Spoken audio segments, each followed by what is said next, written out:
Hello everyone, welcome back to the channel.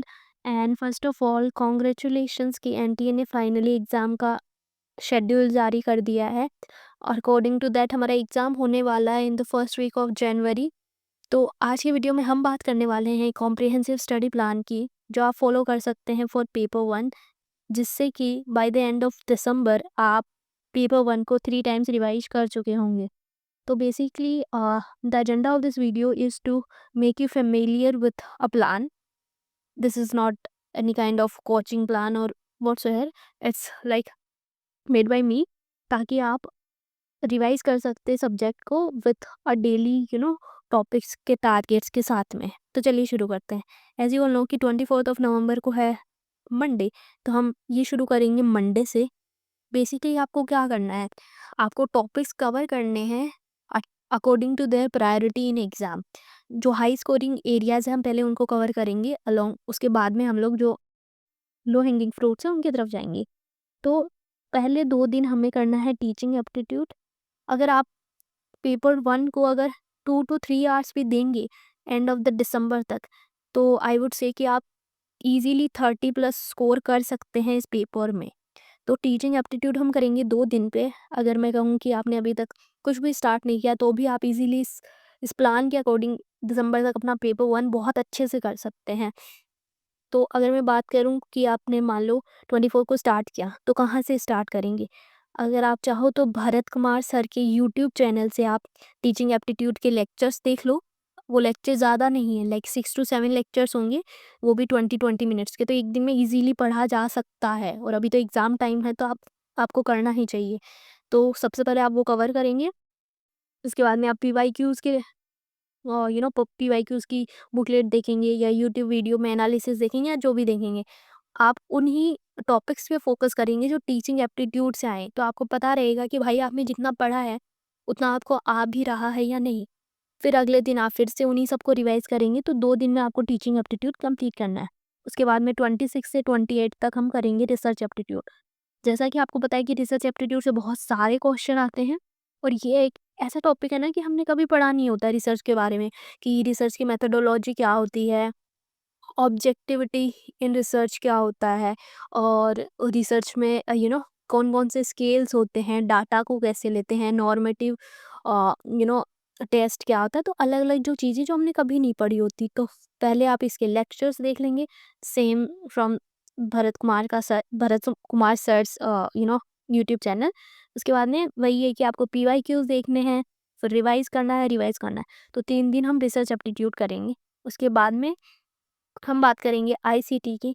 तो ICT में भी वही है कि आप पहले लेक्चर देखो, पीवाईक्यूज करो। अगर आपने पीवाईक्यूज कर लिए ना इस टाइम पे, क्योंकि अभी आप ना मॉक्स के पीछे नहीं भाग सकते। लास्ट टाइम अगर आपको एटलीस्ट उससे पहले आपको एक बार तो रिवाइज होना चाहिए ना सब कुछ, तभी तो आप मॉक देख पाओगे। तो मैं बोल रही हूँ आप पीवाईक्यू कर लीजिए, वो मोर देन इनफ है। अगर आपने किसी भी कोचिंग का मॉक ज्वाइन नहीं किया है तो इट्स ओके, मैंने भी कोई मॉक्स नहीं दिए थे। तो या PYQ is the ultimate sources, क्योंकि आपको पता चल जाएगा ना कि भाई उनका मेजर एरिया कहाँ है, वो क्या पूछते हैं, बिट बाइट पूछते हैं, पेन वेन पूछते हैं, या क्या पूछते हैं। तो आपको पता रहेगा ना कि भाई वो इतना डीप में भी नहीं जा रहे, बट वो पूछ भी रहे हैं। ठीक है, तो हम 2 दिन आईसीटी को देंगे। उसके अलावा we have one reserve day. Reserve day का मतलब ये है कि हम, अगर हमारा कोई बैकलॉग रह गया तो वो कंप्लीट करेंगे, अदरवाइज हमने जितना भी अभी पढ़ा है तीनों टॉपिक्स को रिवाइज करेंगे। ठीक है, और फिर हम पढ़ेंगे हायर एजुकेशन। तो आपको हायर एजुकेशन की जो इंस्टीट्यूट है, मेजर मेजर इंस्टीट्यूट, उनका ये ना एस्टैब्लिशमेंट डेट पता होनी चाहिए। उसके अलावा अगर मैं बात करूँ तो आपको ये जो चैनल्स होते हैं उनको याद करना है। उसके अलावा सव्यम प्रभा, सव्यम, और जो भी जो भी नए सॉफ्टवेयर्स आते हैं या फिर जो भी नए प्लेटफॉर्म्स है गवर्नमेंट के, वो सब याद करने हैं फॉर हायर एजुकेशन। उसके अलावा हम बात करेंगे, फिर बाद में हम करेंगे पीपल डेवलपमेंट इन इन्वायरमेंट। तो इन्वायरमेंट में आपको मेजर मेजर जो कन्वेंशंस है, लाइक पेरिस कॉन्फ्रेंस हो गया।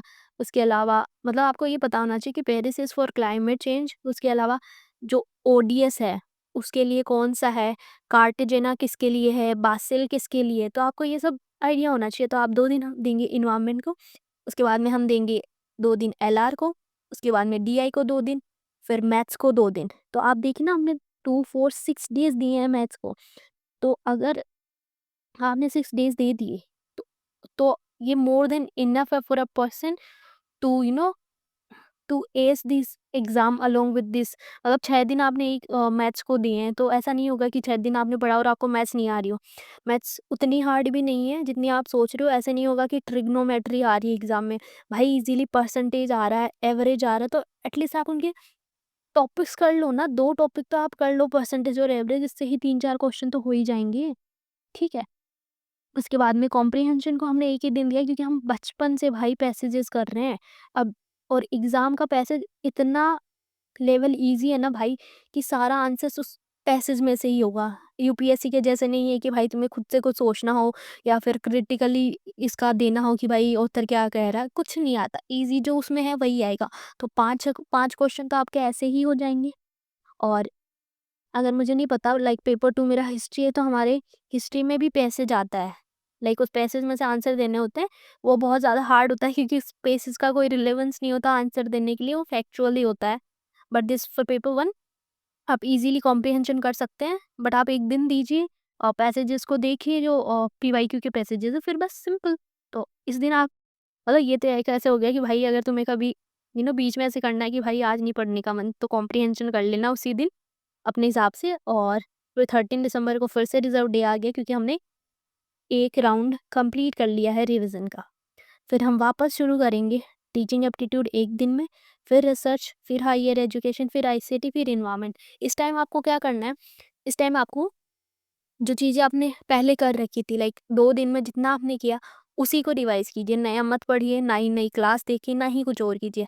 अपनी बुक उठाइए, अपने नोट्स उठाइए, उन्हीं को रिवाइज कीजिए, ठीक है।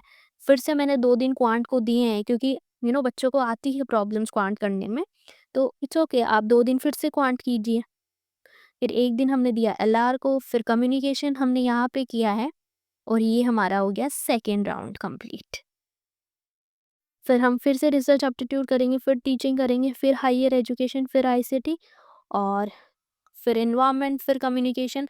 लास्ट में मैंने क्वांट डाला है क्योंकि फॉर्मूलाज लास्ट में लास्ट टाइम देख भी लेंगे और याद भी हो जाएंगे, ठीक है। फिर डीआईएलआर, फिर रिजर्व डे है। तो रिजर्व डे है, तो अगर आपका ऐसा हो गया कि 1 जनवरी को ही एग्ज़ाम है, तो फिर वैसे आपको नहीं पढ़ना। और अगर आपका एग्ज़ाम नहीं होता है, तो मतलब वैसे बहुत दिन तक चलते रहते हैं एग्ज़ाम, तो नहीं होता है तो आप इस दिन सारा रिवाइज़ कर लीजिए ना। तो देखिए आप, एक तरीके से हमने 3 टाइम तो उसके अकॉर्डिंग कर लिया, और रिज़र्व डे पे भी अगर हम कर रहे हैं तो 4 टाइम्स रिवीज़न कर लिया हमने ओनली पेपर 1 का। तो मुझे नहीं लगता इससे बेटर प्लान आपको कहीं भी मिलेगा।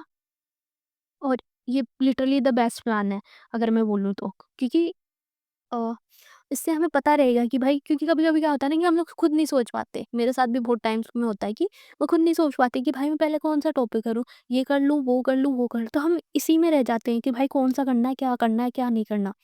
तो उसका उससे बेटर है कि आप इस प्लान को फ़ॉलो कर लो। कुछ भी एक्स्ट्रा नहीं करना। सिंपली आपको तो बस पता है कि कौन से दिन क्या टॉपिक्स करने हैं, तो बस सिंपली उस टॉपिक को कंप्लीट करो।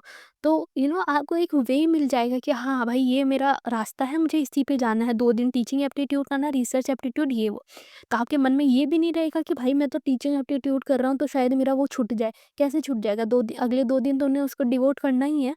तो या और ऐसे नहीं होगा कि आप पहले टीचिंग एप्टीट्यूड एक ही दिन में कर रहे हो, एक ही दिन में सब कुछ कर रहे हो। नो, ऐसे ये वर्क नहीं करता। तो अगर आप ये प्लान फ़ॉलो कर लेंगे, तो डेफ़िनेटली आप पेपर 1 में बहुत अच्छा स्कोर करेंगे। और जैसा कि हम सबको पता है कि पेपर 1 में ही सबको मुश्किल्स आती है। क्योंकि पेपर 1 में अगर आपने अच्छा स्कोर कर लिया, लाइक 30 प्लस भी आपके आ गए, और पेपर 2 में तो सबको आता है यार, पेपर 2 तो सबका स्ट्रॉन्ग ही होता है ना। क्योंकि वो ग्रेजुएशन के मान लो, पीजी के मान लो, 5 साल वो अगर 11th-12th में भी सेम सब्जेक्ट हो, तो 7 साल से भाई वो पढ़ रहे हैं। तो इतना उनको आइडिया है कि कैसे टैकल करने हैं उन क्वेश्चंस को। तो बट पेपर 1 में कुछ टॉपिक्स होते हैं जो हमारे लिए नए होते हैं। तो आप इस प्लान को फ़ॉलो करिए। और या that's it, thank you so much and keep working hard. और अच्छे से तैयारी करो एग्ज़ाम की, क्योंकि बहुत कम टाइम बचा है।